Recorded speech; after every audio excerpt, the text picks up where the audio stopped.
Enchanté, pour me présenter, je fais des vidéos pour tous les plus gros BG de France. Je veux pas de rencontre, je veux juste que tu t'abonnes, s'il te plaît. Voilà, c'est bon, c'est fait. Salut YouTube, j'espère que ça va. Désolé pour le petit temps d'inactivité, mon appartement a explosé. Aujourd'hui, on va voir comment pécho en Chine. On a vu il y a un moment comment pécho en Colombie, maintenant ça sera en Chine. Et merci beaucoup l'effet papillon de retour sur cette chaîne. Merci beaucoup pour ce reportage. La journaliste, je pense, va beaucoup juger les Chinois. Donc on va pas que se baser sur son avis. On veut juste voir comment ça se passe. C'est bon.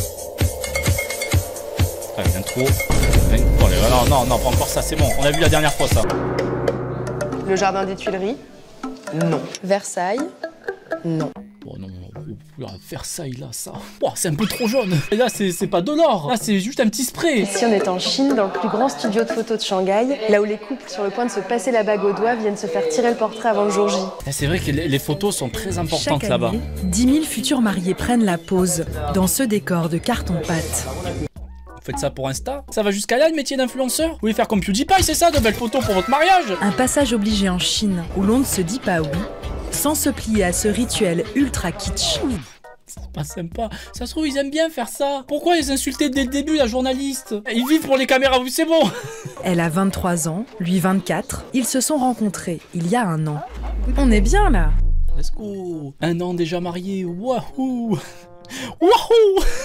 C'est un peu tôt. C'est un tout petit peu tôt là, vite fait. Alors vous allez vous marier? Attends, oui, il y a 5 rustes là.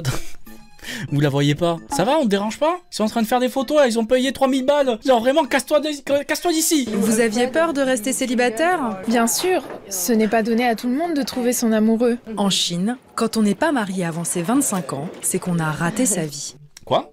Attendez, je regarde pour moi. Ah bah trop tard, j'ai raté ma vie. Je suis pas marié, fais chier. Ça, c'est ce qu'on appelle se taper l'incruste. Ouais, non, c'est vrai. Allez, va-t'en. Attends, non mais abuse pas, laisse-les tranquilles. Pour comprendre ce qui fait battre le cœur des Chinois, je me suis glissée dans la peau d'une jeune femme de Shanghai. Première étape, au petit matin dans un jardin public du centre-ville. À People Square, il ne pleut pas. Et pourtant, les parapluies sont sortis. Oh waouh, je pensais pas que c'était un aussi gros marché là-bas. Faut pas être venu pour autre chose. C'est vraiment, tu viens, tu veux un parapluie. En Chine, les rencontres amoureuses, ça se passe pas encore sur Tinder. C'est encore une affaire gérée par papa-maman. Ah, ça, malheureusement. Des parents venus tôt pour s'assurer les meilleures places qu'ils réservent avec ces parapluies. Ils y accrochent des petits textes décrivant le profil de leur progéniture. Quoi? Moi je pensais qu'il y avait vraiment un marché de parapluies. On me ment là-haut. Chaque parapluie est un profil Tinder. Mais c'est incroyable. En fait, t'as toute la description sur chaque parapluie. Ah mais ils sont dans le futur. Autoriser l'accès à Tinder? Non, nous. Parapluie. Garçon né en 84, 1m82, très bon revenu, super personnalité, bonne famille. Cherche fille née après 85. Oui, non, ça paraît logique. Oui. Cherche fille née après 2005. Oula, bizarre l'annonce. Fille née en 82, membre du parti, bon caractère, belle apparence. Ouais, mais bon, c'est assez vague quand même comme présentation. Hey, bonjour. Bonjour. Je suis venue chercher une petite amie pour mon fils. Quel âge a-t-il? Il a 35 ans. Il travaille beaucoup, il est très occupé. C'est bizarre d'envoyer la maman. Il m'a dit, maman, va voir s'il y en a une qui te plaît. J'irai boire un verre avec elle pour la rencontrer. Mais il faudrait que ça se plaît à toi déjà de base. Oh, c'est mignon d'un côté, mais bon. Je suis une fille célibataire de 31 ans. Non frérot, pas à nous. Là tu dis ça à nous, là comme ça dans les yeux là maintenant. On les repère les faux profils. Il y en a plein sur Tinder hein. C'est bon, je me fais à chaque fois avoir là. Est-ce que vous pouvez m'aider à écrire une petite annonce sur moi? Je m'appelle Nathalie. Ok. Oula, c'est compliqué. Ah oui, non, c'est pas un prénom. Mais quel type d'homme vous recherchez?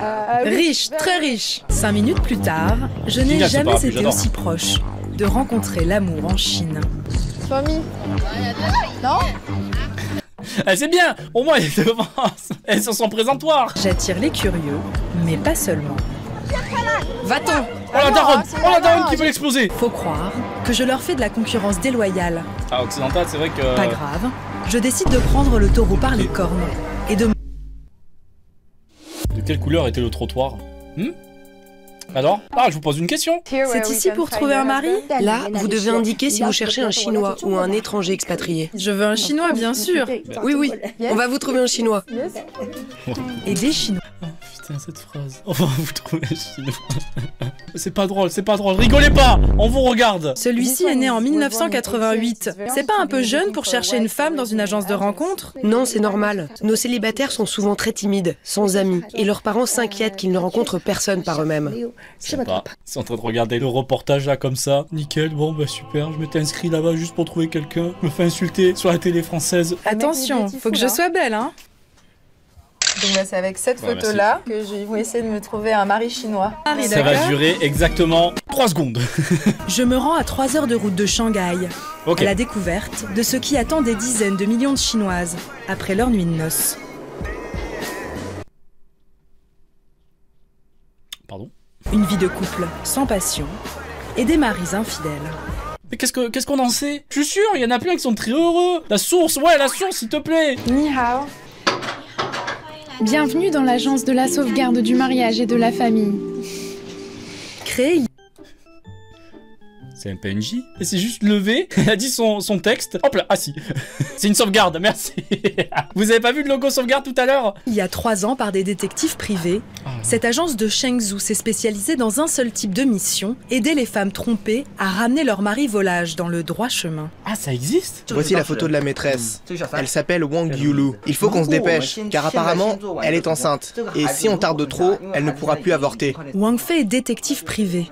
Attends, vous essayez de retrouver la maîtresse? Mais allez engueuler le mari, là, pourquoi vous... C'est le mari qui a trompé, c'est lui le problème. Son patron, Li Fei, lui donne sa mission du jour, prendre en filature cette femme, en couple avec un homme marié depuis 3 ans. L'épouse trompée a dépensé plus de 15 000 € pour la faire disparaître du paysage. Why do you think it's important? Elle a payé 15 000 balles pour la faire disparaître. On a pris une autre tournure là. Ils vont la buter. Ils vont vraiment, c'est une agence. En plus, beau bureau, une belle entrée, la sauvegarde au début de l'agence et tout, pour buter des gens. Voilà, comme ça. En plus, c'est même pas elle qui a trompé. La traque de la maîtresse va commencer. Musique, maestro. Ah, c'est musique Galvanisé par le classique. beat de Beethoven. Laisse-moi passer. Ils veulent savoir si la jeune femme fréquente d'autres hommes. Comment ils font pour retrouver les maîtresses? Manifestement, c'est un système de balise GPS ou quelque chose comme ça. Ouais, mais où la balise Un GPS? système de traceurs qui nous permet de nous retrouver juste derrière sa voiture. Des traceurs. En Chine. Non. Le gouvernement espionne pas du tout ses habitants, non. Jamais. Reconnaissance faciale, non, même pas. C'est cette voiture-là, la grise. Faut pas qu'on se fasse repérer. Non, le mec qui est en train de pointer du doigt comme ça. Là, c'est cette voiture-là. Là, c'est celle-là. Là, elle me regarde, c'est elle. S'ils parviennent à collecter des preuves de sa petite vertu, ils s'en serviront pour dissuader l'homme marié de la fréquenter. Attends, la maîtresse va voir d'autres hommes plus que l'homme marié. Du coup, ils essayent de faire ça. Oh, c'est compliqué. Prenez pas la tête. Légal, ce que vous faites? Ah, est-ce que c'est légal? Notre enquête se fait à distance et dans l'espace public. Ok. On ne viole pas la vie privée des gens. Non, t'as juste un traceur sur sa voiture, non. Au bout du fil, leur cliente, justement. Qu'est-ce qu'elle a Comment ça se fabriqué passe aujourd'hui? Elle est sortie là. Je suis en train de la suivre et de la filmer. Mais c'est l'heure où elle va chercher sa fille à l'école, non? Elle est devant une école là? Putain, je suis dégoûté. C'est pas elle? Ce n'est pas un énième amant que la maîtresse attend, mais son enfant. Ah, il pensait la cramer avec un autre mec. Mais en fait, non, elle va juste récupérer son enfant à l'école. Ils sont trop nuls. On estime qu'en Chine, il y aurait des dizaines de millions de concubines, de deuxièmes épouses. Pour beaucoup d'hommes qui ont une petite situation, une maîtresse, c'est un signe extérieur de richesse. Bon. C'est des grosses merdes, mais ils sont très riches. Ici, elle veut pas montrer son visage, mais elle est très jolie. Et c'est un peu triste à dire, mais elle correspond à peu près au cliché de la maîtresse auquel je m'attendais. Ah, c'est son métier. Votre sac, quelqu'un vous l'a offert? Oui. Avant, j'étais serveuse dans un bar à karaoké. Toutes les filles en avaient un. Moi, je n'avais pas les moyens de me le payer. On est là. On me l'a offert. Depuis sa majorité, elle ne fréquente que des hommes mariés. De vraies liaisons et récompensées par des cadeaux. Diriez-vous que ce que vous faites, c'est de la prostitution de luxe? Franchement, tout le monde veut gagner de l'argent. La thune. Vive l'argent, bien sûr. Alors, cette vidéo est sponsorisée, non, c'est pas vrai. Sous-entendu, une deuxième épouse, ça ne peut pas faire de mal. C'est Eh quoi, bien, ça? c'est faux. Quoi? Je vais rencontrer une femme qui n'est pas prête d'oublier le passage de Lucie dans sa vie. Waouh! Putain, ça ride ici ou quoi? Cette femme au foyer a découvert que son mari l'a trompée avec Lucie. Avec celles qui ont interviewé. J'ai commencé à avoir des doutes, car mon mari rentrait très tard le soir. Parfois même, il découchait. Ouais, le travail, oui. Chanier, quand elle a découvert qu'elle était cocu, c'est pas contre son mari qu'elle en a eu, c'est contre la maîtresse. Et elle a tout fait pour le garder à la maison. La meilleure des choses à faire. Vous n'étiez pas fâché contre lui? Si, sur le moment, j'étais triste. Et vous n'avez pas pensé à divorcer? Non, j'ai C'est pensé... ça le problème, c'est à cause de cette merde de divorce, de mariage, tout ça. Ils sont stressés, divorcés, ils veulent pas divorcer. Et du coup, ils font des trucs comme ça. Ils payent 15 000 balles pour aller buter la maîtresse. Mais c'est quoi ça? Elle a fait appel à une agence de détectives privée. But de la mission, persuader le père de sa petite fille de 8 ans de quitter Lucie et de rentrer au bercail. En plus, il est là. Oh putain, je pensais pas qu'il était là. Je vais engager des détectives juste pour le convaincre. Ils vont l'attraper, ils vont le mettre dans une ruelle, ils vont le rouer de coups. Et dire, si tu rentres pas à la maison, ça sera ça tous les soirs. Va voir ta Coût femme. de cette opération, 30 000 €. Alors le monsieur qui vient de s'asseoir... Comment avez-vous appris que votre femme avait fait appel à des espions? Excusez-moi, je me suis évanoui. Oh là là, désolé, ça me fait ça quand il y a énormément d'argent qui est jeté par la fenêtre là comme ça, ça me fait ça. 30K, ok, 30K là comme ça. Ah putain, il coûte cher, Inspecteur Gadget. Hein. Un jour, le détective privé m'a contacté. Il savait tout de mon histoire avec ma maîtresse. Au début, j'étais foudrage, mais après un moment, j'ai compris que tout était de ma faute. Et je me suis calmé. Sheng Wen et son mari se sont rencontrés en 2007. Un an plus tard, ils se disaient oui, en passant par la case studio photo, évidemment. Ah, ils ont leur album.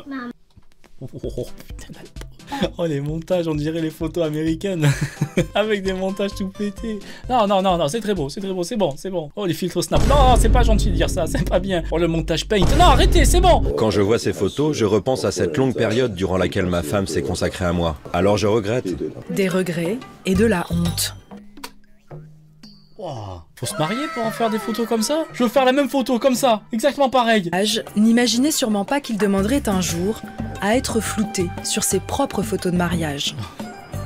Terrible. Dans toute la Chine, c'est la propagande du Parti communiste. Ici, il y a écrit « Respectez vos parents, respectez votre famille ». C'est là où on se rend compte que le mariage en Chine, c'est pas une affaire individuelle, c'est un enjeu de société. Malheureusement. Oh, bolide. Oh, regardez-moi ça, ce bolide. Pareil, il faut aller en Chine pour avoir ça. Pourquoi on n'a pas ça ici? Voiture Goofy. J'espère qu'elle fait bien vroom vroom. J'arrive peut-être enfin au but. L'agence matrimoniale où je me suis inscrite m'a rappelé, ils ont trouvé quelqu'un pour moi. Allez, go, vas-y. Le jour où l'agence organise les premiers rendez-vous, un jeune homme arrive. Dating. Ah. Hello. On bat les couilles, frère. Oh, ça souffle, hein. Il y a le vent plus le flop, là, il y a les deux. Le m'en bat les couilles, frère, là, je l'ai entendu. Mais ce n'est pas moi qu'il va rencontrer. C'est Anna, 28 ans. Je peux me joindre à vous? Laisse-les! Putain, mais elle arrête pas de faire ça. C'est votre premier rendez-vous? Qui vous a inscrit dans cette agence? Mes parents. Moi aussi. Mais pourquoi vos parents se mêlent-ils de votre vie sentimentale? C'est personnel. Ma mère pense que je suis célibataire depuis trop longtemps. C'est pas son problème. Si t'as envie de rester célibataire, et moi, mes parents m'ont poussé parce que je suis très timide. Ils t'ont poussé, c'est pas sympa. Ça doit faire mal en plus de se faire pousser. Et que j'ai du mal à rencontrer de nouvelles personnes. Vous n'avez jamais envie de leur dire d'aller au diable? C'est un peu violent, ça. Ils sont gênés, ouais. Bien sûr que non. Ils sont pas à l'aise. Vous n'avez que 28 ans. Pourquoi être si pressé? Parce qu'en Chine, les filles se marient généralement avant 25 ans. Il y a une expression pour décrire celles qui n'y arrivent pas. C'est Sheng Yu. Ça signifie les restes. C'est pas sympa. Voilà, si on dépasse 25 ans, comme on est considéré comme des restes. Nickel. La date de péremption est passée. Alors que mon futur prince charmant fait son entrée. Hello. Bonjour. Hello. Allez-y, vous pouvez discuter. Il parle anglais, j'espère. Je vous en prie, asseyez-vous. Yes. What's your Comment name? vous appelez-vous? Mon prénom c'est Zyong. Ok. Ça veut dire courageux. Et mon nom de famille, Che, ça veut dire argent. C'est trop bien. Son nom de famille, c'est Argent. Qui peut flex comme ça aujourd'hui? Pour moi, tomber amoureux, ça relève du hasard. Ça ne se planifie pas, ça vous tombe dessus. À mon âge, on n'espère plus trouver ce qu'il y a de mieux. On recherche simplement quelqu'un qui nous convienne. Ah ouais, non, c'est chaud là. Surtout à n'importe quel âge, tu peux tomber sur quelqu'un de bien et tomber amoureux. Tu prends pas quelqu'un juste pour, voilà, qui te convienne. J'ai 32 ans, je ne suis pas un peu trop jeune pour vous? Si, un peu quand même. Je préférerais quelqu'un d'un peu plus âgé. Et qui parle ma langue aussi. Alors là, l'agence a fait de la merde. Là, vraiment, il est même pas dans le même âge ou vraiment qui parle juste un petit peu anglais et tout. Non, ils ont pris l'opposé. Compatible à 3%. Échec et maths. J'ai du mal à remplir le formulaire. On retourne au pays. Derrière chaque couple, je ne peux m'empêcher d'imaginer des parents soulagés. Pas vraiment de conte de fées. Je repars de l'empire du milieu sans ma moitié. Mais au moins mon rêve. reste entier. Ok, voilà, du coup, elle n'a toujours pas pécho. Je pensais pour ça qu'il n'y a pas eu beaucoup d'épisodes. C'est qu'en fait, elle n'y arrivait pas au bout d'un moment. Voilà, c'est ainsi que se termine la vidéo. J'espère que ça vous a plu. À la prochaine, prenez soin de vous et surtout, n'oubliez pas vos parapluies. Arrêtez de mettre des annonces, mettez-vous sur Tinder à la limite, pourquoi pas. Mais prenez vos parapluies. Salut, ciao, barrez-vous.